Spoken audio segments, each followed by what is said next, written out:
metode pencatatan dana tidak tetap. Minggu kemarin kita sudah mempelajari tentang metode dana tetap. Nah, sedikit untuk mengulang materi yang kemarin, metode dana tetap dengan pencatatan metode dana tetap adalah kas kecil yang cara pengisiannya, pencatatannya dengan sistem tetap. Contohnya pada saat pengisian dana kas kecil jumlahnya selalu sama. Kita akan masuk ke metode tidak tetap. Apa yang dimaksud dengan metode tidak tetap? Metode tidak tetap adalah cara pengisian atau metode atau sistem yang digunakan dalam dana kas kecil dengan pengisian dana yang selalu berubah-ubah sesuai kebutuhan pada periode akuntansi tersebut. Kapan pengisian dana kas kecil itu dilakukan? Pada saat dana kas kecil sudah habis atau pada periode berikutnya. Bagaimana kalau dana kas kecil itu sebelum periode berikutnya sudah habis, sedangkan masih ada lagi transaksi yang belum dibayar dengan dana kas kecil? Nah, dengan hal tersebut, maka dana kas kecil perlu diisi kembali. Kita akan masuk ke dalam metode pencatatan. Untuk sistem dana tidak tetap ini, saldo akun kas kecil berubah-ubah mengikuti pengeluaran dan penerimaan kas kecil. Kemudian setiap pengeluaran kas kecil langsung dicatat dengan jurnal. Buku kas kecil berfungsi sebagai jurnal, menjadi dasar untuk diposting ke akun-akun buku besar. Yang terakhir, pengeluaran kas kecil yang sampai akhir periode belum dicatat, tidak perlu dicatat atau dibuat jurnal penyesuaian, karena tidak dibuat juga jurnal pembalik sebab pengeluaran langsung dicatat dalam jurnal. Kalau metode tetap kemarin, maka pencatatannya tidak pada saat pembayaran, karena dia dicatat pada saat pengisian kembali dana kas kecil. Sedangkan untuk dana tidak tetap itu dicatat setiap ada pembayaran. Ya, dari sini ada yang bertanya? Jangan lupa, sudah paham? Sekarang kita masuk ke diskusi. Kelompoknya sudah ibu bagi, materinya sudah dibagi kemarin. Silakan paparkan hasil diskusi kalian. Bagi kelompok yang sudah siap, silakan maju ke depan. Saya, Bu. Ya, silakan diskusi teman-temannya. Kalau ada yang belum jelas, silakan tanyakan kepada kelompok yang melakukan presentasi. Saya Usi Damayanti, saya mewakili dari kelompok saya untuk mempresentasikan hasil dari diskusi. Di sini saya mengambil materi tentang pengawasan penggunaan kas. Pengawasan penggunaan kas ada 4. Yang dari kelompok kami yang dibahas adalah penerimaan kas dan perhitungan kas. Penerimaan kas dapat dilakukan dengan mendadak tanpa memberitahukan terlebih dahulu dengan cara sebagai berikut. Pengelolaan kas dan diamati oleh saksi-saksi yang telah ditunjuk. Perhitungan harus dilaporkan secara rinci mengenai jenis dan banyaknya nilai persatuan. Jumlah uang harus sama dengan catatan pada laporan kas.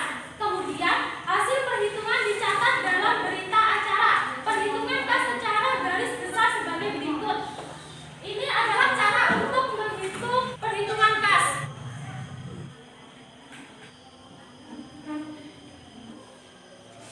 Lain itu ada yang mau ditanyakan tidak?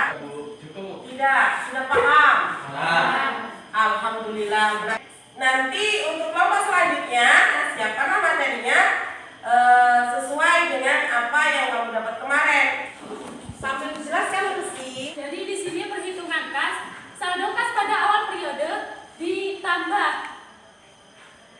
Jika saldo kas dengan pengeluaran kas selama periode yang bersangkutan dikurang pada akhir periode. Boleh membantu? Boleh. Oke.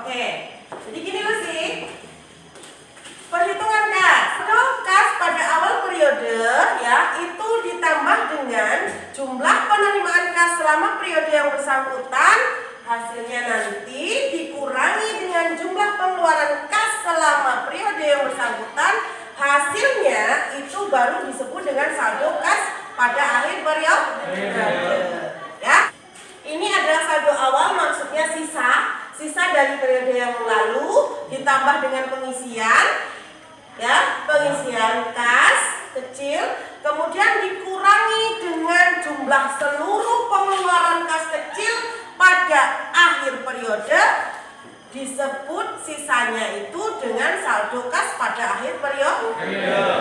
Nah, nanti pada periode yang akan datang menjadi saldo kas awal kembali.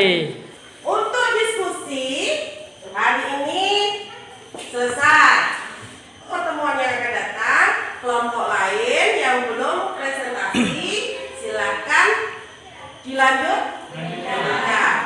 Untuk tugasnya yang tadi presentasi, silakan kumpulkan hasil kesimpulan yang kalian dapat dari diskusi kalian, kemudian kirim ke ibu lewat aplikasi WhatsApp group, tulis namanya dengan lengkap, dan siapa saja yang tidak aktif di dalam diskusi tersebut boleh kalian bilang sama ibu, nanti ibu kurangi nilainya. Sekarang siapkan buku kalian, akan ibu kasih soal untuk mengecek apakah pembelajaran hari ini sudah mencapai target, sudah paham atau belum. Pembelajaran hari ini sudah hampir habis waktunya. Siapa di antara kalian yang bisa menyimpulkan dari semua materi yang sudah kita bahas hari ini? Di antara kalian nanti akan ibu tambah 10 poin untuk kalian. Ayo, siapa yang bisa? Saya Bu, kesimpulan dari pelajaran hari ini, metode dana tetap. Metode kas kecil yang mana jumlah saldo dana kas kecil selalu berubah-ubah sesuai dengan kebutuhan pembiayaan dana kas kecil. Pengawasan kas kecil dapat dilakukan setiap saat dan mendadak. 3. Perhitungan kas dapat dilakukan oleh petugas selain mengelola kas kecil. Antara kalian ada yang mau menambahkan? Cukup. Oke, kesimpulannya terima kasih karena berarti sudah paham. Ibu ulangi kembali, maka kesimpulannya hari ini seperti yang disampaikan oleh temanmu bahwa penggunaan dana kas kecil dengan metode tidak tetap ini adalah pembiayaan itu dibayarkan atau dicatat pada saat terjadinya transaksi. Kemudian pengawasan dana kas kecil itu bisa dilakukan oleh petugas pada saat tertentu dan tidak ditentukan dan mendadak. Penentuan dana kas kecil bisa dilakukan oleh setiap orang atau tidak harus oleh petugas kas kecil. Terima kasih untuk pertemuan hari ini. Selamat berjumpa lagi pada